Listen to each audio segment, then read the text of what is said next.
Hey guys, welcome back to another video. We're picking up where we left off. Last time we left off on fugitives from a new war. War on Finland. And now we're going to the bombing of Helsinki. November 30th, 1939. Also, don't mind the candy and the Switch controller. Those are for, I don't know. Why not just play them? The Reds come to Finland.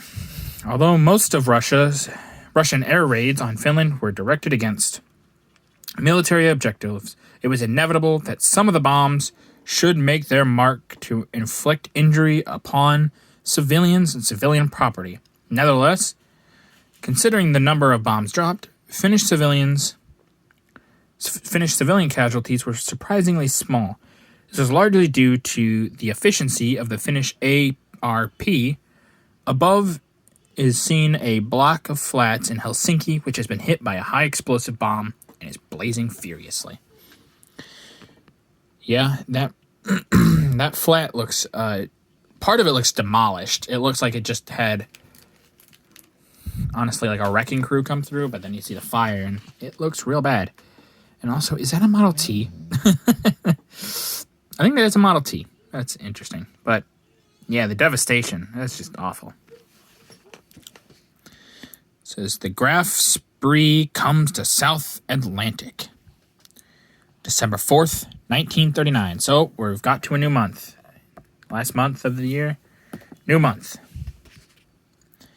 A victim of the German raider. Before the German commerce raiding battleship was brought to book by the British Navy, she inflicted considerable loss to merchant shipping in the South Atlantic. The largest of her 9 British victims being the 10,000-ton merchantman Doric Star, captured and torpedoed on December 4th. The picture shows an unarmed ship that met a similar fate being watched by the crew from the deck of the Admiral Graf Spree. As the merchant ship heeled over, preparatory? I don't know. To taking her death plunge.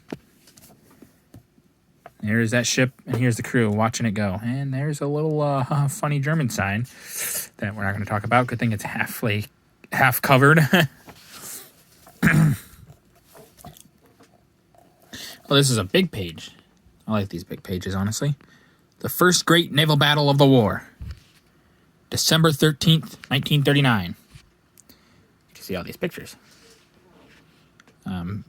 Battle of the River Plate. On Wednesday, December 13th, a British squadron of 3 light cruisers, Exeter, Ajax, and Achilles, commanded by Commodore Henry Harwood, was on patrol near the mouth of the River Plate. About 6 a.m., a German vessel was sighted, and the British ships immediately attacked. It was proved to be the German pocket battleship Admiral Graf Spree, which had been preying on the Allied shipping in those waters. She immediately opened fire on the Exeter, and after 1 or 2 ineffectual salvos, scored a direct hit. She concentrated another turret on the Ajax and the Achilles, but so skillfully were they maneuvered to withdraw from the action. Although the German ship's armament was half as much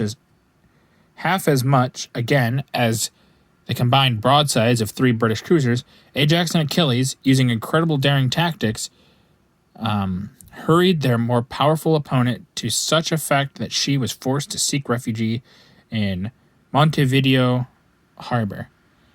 In a damaged condition, bottom left, Ajax seen from Achilles as she attacks.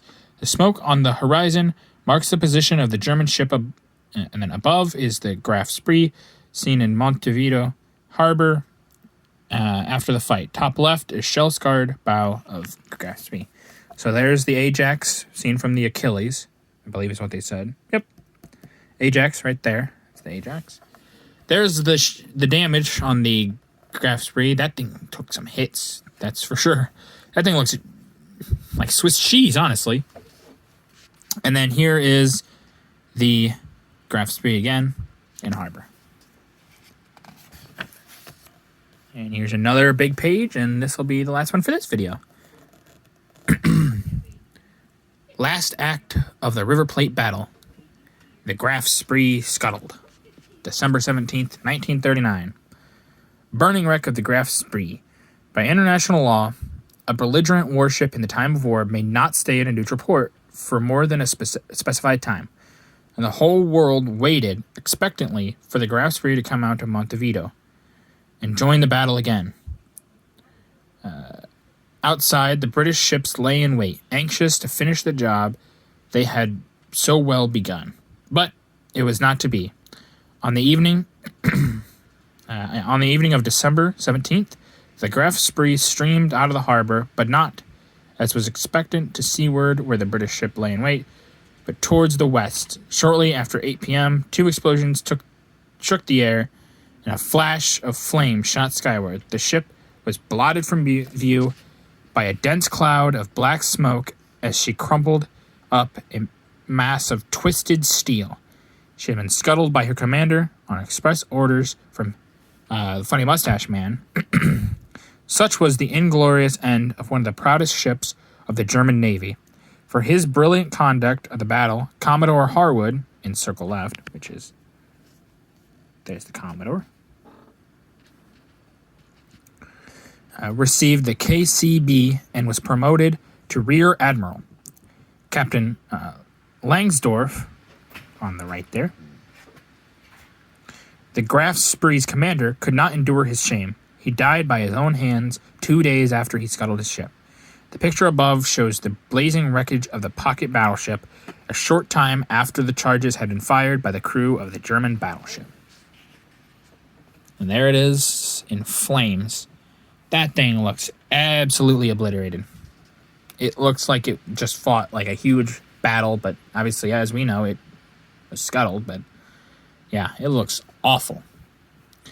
All right, well, that's going to do it for this video. I hope you guys liked it. Like and subscribe if you did. It really helps out, honestly. And thank you.